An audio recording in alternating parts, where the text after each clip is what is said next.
ہاں بھی چلتا ہے بھائی، ہمارے ہاں بھی لوگ اللہ کے بجائے غیر چیزوں کے نام لے لے کر قسمیں کھاتے ہیں. کوئی بیٹے کی قسم کھاتا ہے، کوئی کعبے کی قسم کھاتا ہے، کوئی فلاں قسم کو فلاں قسم. یہ عادتیں پڑی ہوئی تھیں ان کو بھی. تو فرمایا اگر کوئی شخص غیر اللہ کے نام کی قسم اٹھا بیٹھے، کھا بیٹھے، تو فوراً اس کو اپنے ایمان کی تجدید کرنی چاہیے، اسے کلمہ شہادت پڑھنا چاہیے، فوراً اقرار کرے کہ مجھ سے غلطی ہو گئی ہے، کلمہ شہادت پڑھ کے اپنے ایمان کی تجدید کرے. اگر سامن جملہ نکل گیا زبان سے کوئی اس طرح کا، تو اس کا طریقہ طویلے کرنا نہیں ہے، اس کا طریقہ ان الفاظ کو واپس لینے کا ہے، معذرت کرنے کا ہے اپنے مسلمان بھائیوں سے، اپنے لوگوں سے معذرت کرنے کا طریقہ ہے کہ مجھ سے غلطی ہو گئی ہے. چھوٹی سی بات ہے، اللہ تعالیٰ سے بھی معافی مانگے کہ مجھ سے غلطی ہو گئی. وہ عمل کرتا ہے یا نہیں کرتا، لیکن اپنے عقیدے کے مطابق یہ تو بتائے نا کہ اسلام کو وہ کیا ہندوازم کے برابر سمجھتا ہے، کیا اسلام عیسائیت کے برابر ہے، کیا اسلام یہودیت کے برابر ہے، مجوسیت کے برابر ہے. اسلام نے تو ان سب ادیان کو باطل قرار دیا ہوا ہے. یہ تو سب جھوٹ کا پلندہ ہے. اسلام تو آیا ہی اس لیے کہ یہ سب کے سب باطل نظام تھے، باطل مذاہب تھے.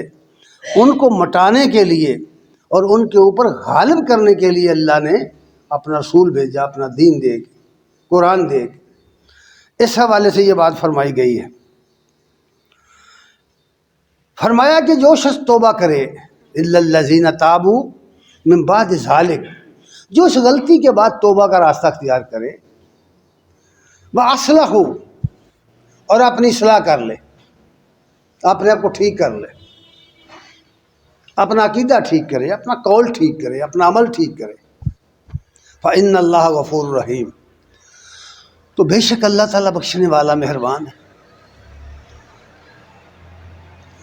اور پھر یہ بات بھی بتائی کہ جو ایمان والے لوگ ہوتے ہیں، متقی اللہ سے ڈرنے والے لوگ، ان کا رویہ کیا ہوتا ہے، ان کی روش کیا ہوتی ہے، وہ کیسے لوگ ہوتے ہیں، ان کے بارے میں قرآن مجید میں بڑی تفصیل سے بیان کیا گیا، اور احادیث میں بھی اس کو بڑی تفصیل سے بیان کیا ہے. قرآن مجید میں ہے، سورہ آل عمران کی آیت نمبر 135 میں دیکھیے. پہلے متقین کے پرہیزگاروں کی صفات بیان کرتے ہوئے ایک بات یہ فرما دی، والذین اذا فعلوا فاحشۃ، اور وہ لوگ جن سے کوئی کام بے شرمی کا کام ہو جاتا ہے، کوئی بے حیائی کا کام ہو جاتا ہے، بے حیائی کے الفاظ اس کی زبان سے نکل جاتے ہیں، جذبات میں آ کر نکل جاتے ہیں، کسی بھی طریقے سے کوئی کام اس نے ایسا کیا ہے. یہ فحش کا لفظ بہت وسیع ہے. بے حیائی صرف جنسی لحاظ سے نہیں ہوتی، ہر وہ عمل جو آدمی غلط کرے اور اس پر ندامت محسوس نہ کرے، وہ بے حیا آدمی ہے. غلط کام کر کے اس پر شرمندگی محسوس نہ کرے، ندامت محسوس نہ کرے اور اس کا اعتراف نہ کرے، اس پر توبہ نہ کرے، تو وہ شخص بے حیا ہوتا ہے. اس لیے یہ بات سمجھائی گئی ہے کہ وہ لوگ الا الذین والذین اذا فعلوا فاحشۃ، کہ وہ لوگ جن سے کوئی بے حیائی کا کام ہو جائے، کوئی بری بات کر بیٹھے، کوئی برا کلمہ زبان سے نکال بیٹھیں، او ظلموا انفسہم، یا وہ کوئی ایسا کام کر بیٹھیں جو اپنی جان پر ظلم کر بیٹھے، شرک کر لیا، کسی کا حق مار لیا، کسی کے ساتھ زیادتی اور ظلم کر دیا. یہ سب کچھ دراصل کسی کے ساتھ نہیں کیا، اپنے ساتھ کیا، اپنی جانوں پر ظلم کر بیٹھے. پھر فرمایا ذکر اللہ، مومن کی، اللہ سے ڈرنے والے کی تعریف یہ ہے، اس کی صفت یہ ہے کہ جب اس سے کوئی کام اس طرح کا ہو جاتا ہے، کوئی بے حیائی کا کام ہو جاتا ہے، کوئی اپنی جان پر وہ ظلم کر بیٹھتا ہے، جذبات میں آ کر غلطی کر بیٹھتا ہے، تو فوراً وہ متنبع ہو جاتا ہے، فوراً اللہ کو یاد کرنا، اس کو اللہ یاد آ جاتا ہے۔ یہ ایمان کی علامت ہے۔ اگر برائی کرنے کے ساتھ، اگر برائی کرنے کے بعد آدمی کو اللہ یاد نہ آئے تو ایمان کی خیر مناؤ۔ ایمان کی علامت یہ ہے کہ انسان بشری کمزوریوں کی وجہ سے کوئی نہ کوئی ایسی بات کر بیٹھتا ہے، کوئی ایسا عمل کر بیٹھتا ہے، کوئی بے حیائی کا عمل کر بیٹھتا ہے، کوئی برائی کا عمل کر بیٹھتا ہے، لیکن کرنے کے بعد متنبع ہو جاتا ہے، اس کا ضمیر اس کو ملامت کرتا ہے۔ فرمایا ذکر اللہ یاد آ جاتا ہے، وہ اللہ کو یاد کرنے لگ جاتا ہے۔ فاستغفروا لذنوبہم، اور اپنے گناہوں کی اپنے رب سے معافی مانگنے لگتے ہیں۔ اور اس عقیدہ کے ساتھ وہ جانتے ہیں وَمَن يَغْفِرُ الذُّنُوبَ إِلَّا اللَّهُ، کہ اللہ کے سوا گناہ کوئی معاف نہیں کر سکتا، کوئی دوسرا نہیں ہے جو اللہ کے سوا گناہ کو معاف کر دے۔ جس کو اللہ تعالیٰ پکڑ لے اسے کچھ چھڑانے والا نہیں ہے، معاف اللہ ہی کر سکتا ہے اور اللہ ہی کرتا ہے۔ اس عقیدے اور یقین کے ساتھ فرمایا کہ وہ اپنے گناہوں کی معافی مانگتے ہیں، اور اس یقین کے ساتھ کہ اللہ کے سوا کوئی معاف کرنے والا نہیں۔ اور ساتھ ہی فرمایا بل لم یصروا علی ما فعلوا وهم یعلمون، اور جانتے بوجھتے، غلطی سے تو ہو جاتے ہیں کام، جانتے بوجھتے اپنے برے کام پر، اپنے برے قول پر، اپنی بری بات پر، اپنی غلط بات پر اڑے نہیں رہتے، اصرار نہیں کرتے، لوٹ آتے ہیں۔ یہ ہیں ایک مومن بندے کی صفات، ایک متقی آدمی کی صفات، پرہیزگار آدمی کی، صاحب ایمان کی عادت۔ جس کے اندر ایمان ہے، اس کا ایمان اسے مجبور کرتا ہے کہ اس سے غلطی ہوئی ہے وہ توبہ کر لے، وہ اپنی اصلاح کر لے۔ اس کے بعد فرمایا کہ جو لوگ توبہ نہیں کرتے، اپنی غلطی کو تسلیم نہیں کرتے، جو لوگ توبہ نہیں کرتے، اپنی غلطی کو تسلیم نہیں کرتے، اپنے کیے پر نادم نہیں ہوتے، اپنی اصلاح نہیں کرتے، پھر ان کی بات بھائی سورہ آل عمران کی آیت نمبر 90 میں فرمائیے بھائی، یہ پورا ایک مضمون ہے جو چل رہا ہے۔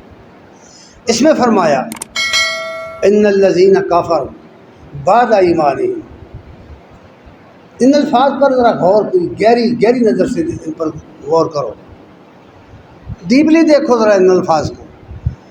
کوئی ایمان لانے کے بعد، مومن ہو جانے کے بعد، اللہ رسول کو مان لینے کے بعد، ایمان لانے کے بعد جن لوگوں نے انکار کا راستہ اختیار کیا، اللہ رسول کے انکار کا راستہ، دوسرے لفظوں میں جنہوں نے کفر کا راستہ اختیار کیا، ان الذین کفروا بعد ایمانہم، اپنے ایمان لانے کے بعد یہ راستہ انکار کا جنہوں نے اختیار کیا، ندامت نہیں انہیں آئی، شرم نہیں انہیں آئی کہ ہم سے غلطی ہو گئی ہم مان لیں، بلکہ ڈٹ گئے اپنے گناہ پر، تو فرمایا جن لوگوں نے ایمان کے بعد، اپنے ایمان لانے کے بعد انکار کا راستہ اختیار کیا، ثم ازدادوا کفرا، پھر وہ اس کفر میں آگے ہی بڑھتے چلے جائیں گے،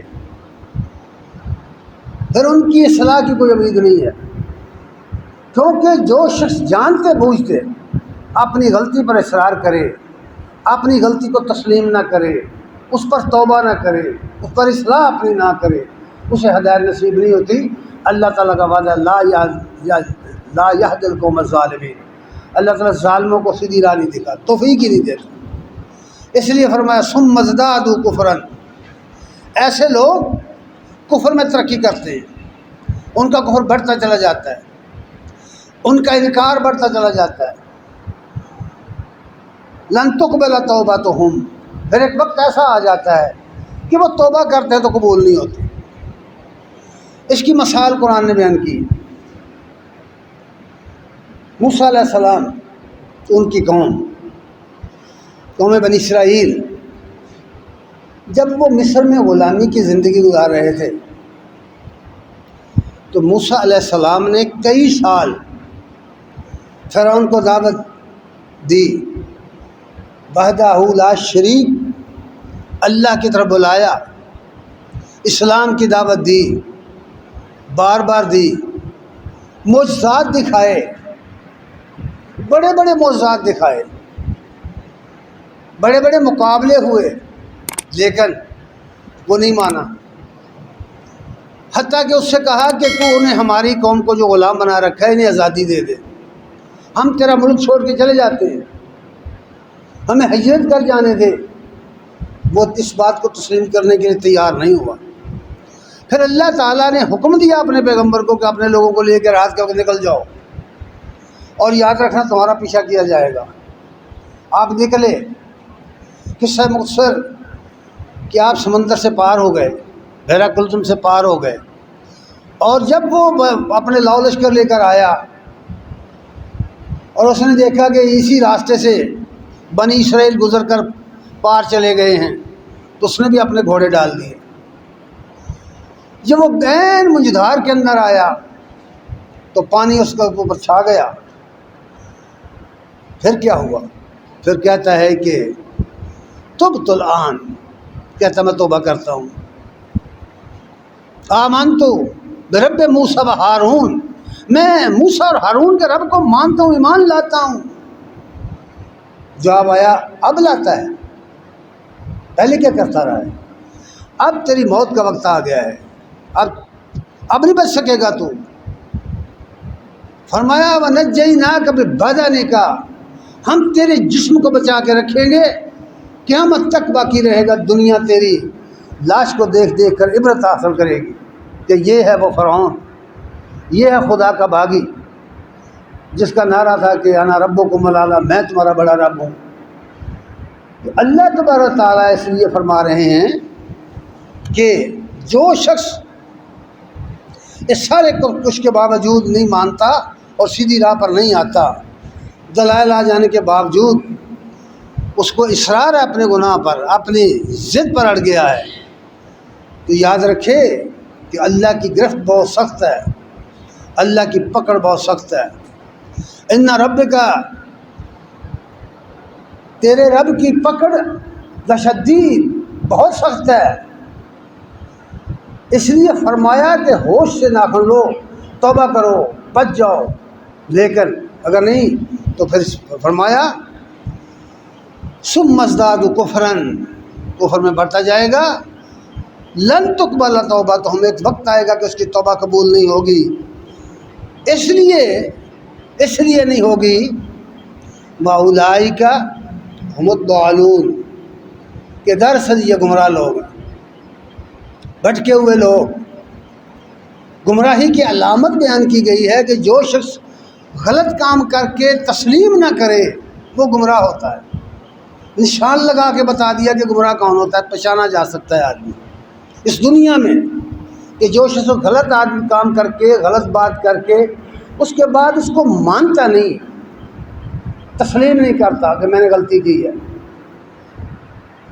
اس کے بارے میں فرمایا اللہ تعالیٰ نے اولئک هم الضالون، دراصل یہ گمراہ لوگ ہیں، ان کی علامت یہ ہے کہ یہ بری باتیں کر کے، برے کام کر کے تسلیم نہیں کریں گے۔ نبی کریم صلی اللہ علیہ وسلم نے ایک حدیث میں ارشاد فرمایا، ابی ہریرہ رضی اللہ تعالیٰ عنہ بیان کرتے ہیں کہ رسول اللہ صلی اللہ علیہ وسلم نے فرمایا کل امتی یدخلون الجنہ الا من ابا، میری امت کے سب لوگ جنتی ہیں۔ ذرا غور کرو، فرمایا میری امت کے سب لوگ جنتی ہیں، جنت میں داخل ہوں گے، الا من ابا، سوائے اس شخص کے جس نے انکار کیا۔ جس نے انکار کیا اللہ کا، اللہ کی وحدانیت کا، اللہ کی الوہیت واحدہ کا، محمد صلی اللہ علیہ وسلم کی رسالت کا، قرآن کے کلام الہی ہونے کا، فرشتوں کے وجود کا، رسولوں کے برحق ہونے کا، قیامت کے آنے کا انکار کیا جس شخص نے، اس لیے فرمایا اللہ من ابا، جس نے انکار کیا۔ کس بات کا انکار؟ کہ جو باتیں ایمانیات کی ہیں، اللہ رسول کو ماننے کی ہیں، ان سے انکار کیا۔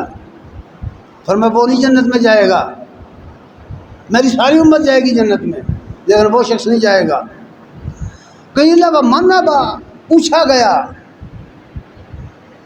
کون ہے جس نے انکار کیا؟ وہ انکار کرنے والا کون ہے، اس کی علامات کیا ہیں؟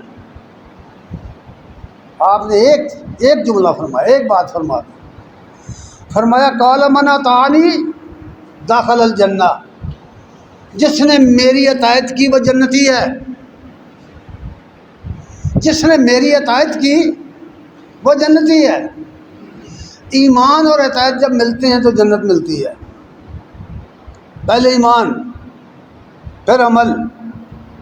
جس طرح ایمانیات 5 ہیں، 5 اللہ پر ایمان، رسولوں پر ایمان، کتابوں پر ایمان، فرشتوں پر ایمان، قیامت کے دن پر ایمان، یہ ایمانیات ہیں۔ اسی طرح اعمال ہیں، اعمال بھی 5 ہیں، اس کی بھی بنیادیں 5 ہیں۔ جتنے نیک اعمال ہیں ان کے نیچے ان کے بارے میں اتنی بات پہلی کہہ دی کہ پہلی بات توحید و رسالت پر، ابدیت پر ایمان، کلمہ شہادت پر، اس کو اسلام کا پہلا رکن قرار دیا ہے۔ کلمہ شہادت، اشہد ان لا الہ الا اللہ و اشہد ان محمدً عبدہ و رسولہ۔ کتنی باتیں ہیں اس کلمے میں؟ 3 باتیں ہیں اس میں۔ اس کلمے میں 3 نقطے بیان کیے۔ یہ اسلام کی بنیاد ہے، ساری عمارت اس کے اوپر اٹھائی گئی ہے۔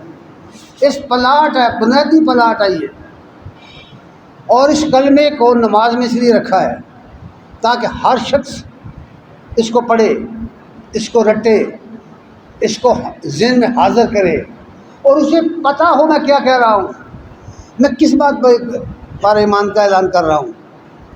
میں گواہی دیتا ہوں کہ اللہ کے سوا کوئی الہ نہیں ہے، کوئی خدا نہیں ہے، اور میں گواہی دیتا ہوں کہ محمد صلی اللہ علیہ وسلم اللہ کے رسول ہیں، اور میں گواہی دیتا ہوں کہ محمد صلی اللہ علیہ وسلم اللہ کے بندے ہیں۔ 3 پوائنٹ بیان کیے۔ یہ بیس ہے، بنیاد ہے۔ اس بنیاد پر 4 کام فرض کر دیے گئے۔ نماز قائم کرنا، نماز پنجگانہ رکن اسلام ہے۔ زکوٰۃ ادا کرنا، جتنی قسمیں زکوٰۃ کی، یہ 3را رکن ہے۔ سال میں رمضان کے روزے رکھنا، بلا عذر شرعی نہیں چھوڑ سکتا، اور عمر میں 1 دفعہ صاحب حیثیت ہے، زیادہ راہ رفتہ ہے تو حج کرنا۔ جو شخص ان کی اہلیت رکھتا ہو اور یہ کام نہ کرے تو سمجھ لیجئے کوئی نیکی اس نے نہیں کی، خسارے میں وہ شخص۔ اس لیے فرمایا بالعصر ان الانسان لفی خسر، زمانہ گواہ ہے کہ انسان خسارے میں ہے، الا الذین آمنوا وعملوا الصالحات، سوائے ان کے جو ایمان لائے اور عمل صالح کیے۔ ایمان میں 5 ایمانیات اور اعمال میں 5 ارکان اسلام۔ جب تک کسی کی زندگی میں یہ نہیں ہے وہ نیکی میں آگے نہیں بڑھ سکتا، وہ ترقی نہیں کر سکتا، اس کی نیکی ہی نہیں ہے۔ جو آدمی نماز پنجگانہ نہیں پڑھتا وہ جتنی چاہے نیکیاں کرے اس کے منہ پر پڑیں گے۔ جو آدمی زکوٰۃ نہیں دیتا وہ جتنی دیگیں چاہے چڑھائے نہیں قبول ہوں گی۔ زکوٰۃ فرض ہے، اسی طرح باقی چیزیں۔ اس لیے یہ بات فرمائی گئی قال من اطاعنی، جس نے میری اطاعت کی وہ جنت میں جائے گا۔ اور اطاعت کی انہی 10 نکات کے مطابق، جس نے میری اطاعت کی ان 10 نکات کے مطابق ایمانیات اور ارکان اسلام اگر اس کی زندگی میں ہیں تو وہ جنتی ہے۔ اور پھر فرمایا وَمَنْ عَصَانِي، اور جس نے میری نافرمانی کی فَقَدْ أَبَىٰ، وہ میرا منکر ہے، جو میرا کہنا نہیں مانتا، جس نے میری سنت کو نہیں اپنایا، میرے طریقے کو نہیں اپنایا، وہ ہے جو انکار کرنے والا شخص۔ بالکل کلیئر کٹ بات بتا دی۔ اس لیے میرے بھائی یہ بات کہنا کہ اسلام دنیا میں کسی مذہب کو کسی مذہب پر فوقیت نہیں ہے، اس سے بڑی جہالت نہیں ہے۔ کوئی مسلمان یہ بات نہیں کہہ سکتا۔ تمام دنیا کے کافر وہ کہیں کہ اسلام کی کوئی حیثیت نہیں ہے، کوئی بات نہیں ہے، کہتے رہیں۔ ایک مسلمان یہ بات کہے تو وہ شخص جاہل ہے۔ اگر اس سے سامنے یہ بات ہوئی ہے تو اسے توبہ کرنی چاہیے، اپنے الفاظ واپس لینے چاہیے۔ خواجہ آصف صاحب نے، جیسے کہ میں نے پہلے عرض کیا، اسمبلی کے فلور پر یہ بات کہی کہ کسی مذہب کو کسی مذہب پر کوئی فوقیت حاصل نہیں۔ پہلی بات تو یہ کہ اسلام مذہب نہیں ہے میرے بھائی خواجہ صاحب، اسلام دین ہے، پوری زندگی کے لیے آیا ہے۔ دوسری بات یہ کہ تمام ادیان باطل ہیں سوائے اسلام کے، اسلام ہی سچا دین ہے، قرآن و سنت کی روشنی۔ اور تجربے سے بھی یہ بات ثابت ہو چکی ہے، تجربے سے بھی، کہ اسلام کے سوا کوئی دنیا کا مذہب ایسا نہیں جو فطرت کے مطابق ہو، جو عقل کے مطابق ہو، جو انسان کے لیے رہنما بن سکے، جو انسان کے لیے فلاح کا موجب بن سکے، کوئی نہیں ہے دنیا میں۔ اس لیے ایک شاعر نے خواجہ صاحب کی خبر لیتے ہوئے کہا، چند اشعار اس نے لکھے ہیں، اس نے کہا کہ ہیچ کریکٹر گندا رول، خواجہ آصف جھوٹ نہ بول، تو ہے کاذب ٹولے سے۔ ٹولے سے اس لیے کہ کسی شخص نے اس کی تبلیغ نہیں کی، اس کے ٹولے کی کسی لیڈر کو تفریق نہیں کہ تو نے غلط کہا ہے، واپس لے اپنے الفاظ۔ تو ہے کاذب ٹولے سے، سچ پہ آگ بگولے سے، تیرے ہر فکرے میں جھول، خواجہ آصف جھوٹ نہ بول۔ نظریے کہ تم غدار، نظریہ کیا ہے بھلا؟ پاکستان کا مطلب کیا؟ لا الہ الا اللہ۔ کہاں ہے؟ کون صدی گزر گئی؟ کدھر ہے لا الہ الا اللہ پاکستان میں؟ پاکستان میں کدھر ہے وہ اسلامی قانون؟ کیوں؟ کون ہے اس کے ذمہ دار؟ کون لوگ ہیں اس کے ذمہ دار؟ اس لیے کہنے والے نے کہا، نظریے کہ تم غدار، بد کردار و بے کردار۔ کافر اعظم کس نے کہا؟ غور سے پڑھ تاریخ اٹھا، نامعقول ہے تیرا قول، خواجہ آصف جھوٹ نہ بول۔ ہم تو فتویٰ ساز نہیں، تجھ سے تہمت باز نہیں۔ یہ تہمت تم لگا رہے ہو کہ اسلام دیگر مذاہب کی طرح کا ہے، ہم نہیں لگا رہے، ہم اس کی فوقیت کے قائل ہیں۔ ہم تو فتویٰ ساز نہیں، تجھ سے تہمت باز نہیں۔ ہم ہیں ترازو پورا تول، خواجہ آصف جھوٹ نہ بول۔ گالیاں بکنے والے تم، کرتوتوں کے کالے تم، قومی خزانہ کر گئے گول، خواجہ آصف جھوٹ نہ بول۔ تم اولاد اندھیروں کی، تم اولاد اندھیروں کی، پیداوار لٹیروں کی، قوم کے ہاتھوں میں کشکول، خواجہ آصف جھوٹ نہ بول۔ جب تک دم میں دم افضال، جب تک دم میں دم افضال، سامنے ہو خواہ کوئی دجال، کھول لیں گے ہم اس کے پول، خواجہ آصف جھوٹ نہ بول۔ اللہ تعالیٰ توفیق دے شخص کو کہ اپنے الفاظ واپس لے، توبہ کرے، معافی مانگے مسلمانوں سے۔ اس نے پوری مسلمان امت کے دل دکھا دیے، دل آزاری کی ہے۔ اللہ کا دین ساری دنیا پر غالب ہونے کے لیے آیا ہے۔ ایک دفعہ وہ آیت کو سن کر جاؤ، اللہ نے فرمایا وَمَن يَبْتَغِ غَيْرَ الْإِسْلَامِ دِينًا فَلَن يُقْبَلَ مِنْهُ، جو شخص اسلام کے سوا کوئی دین اختیار کرے گا اس سے وہ دین ہرگز قبول نہیں کیا جائے گا، وَهُوَ فِي الْآخِرَةِ مِنَ الْخَاسِرِينَ، آخرت میں وہ شخص خسارہ پانے والوں میں سے ہوگا۔ دعا ہے کہ اللہ تعالی ہمیں محفوظ فرمائے اور سمجھ عطا فرمائے۔ وآخر دعوانا الحمدللہ رب العالمین۔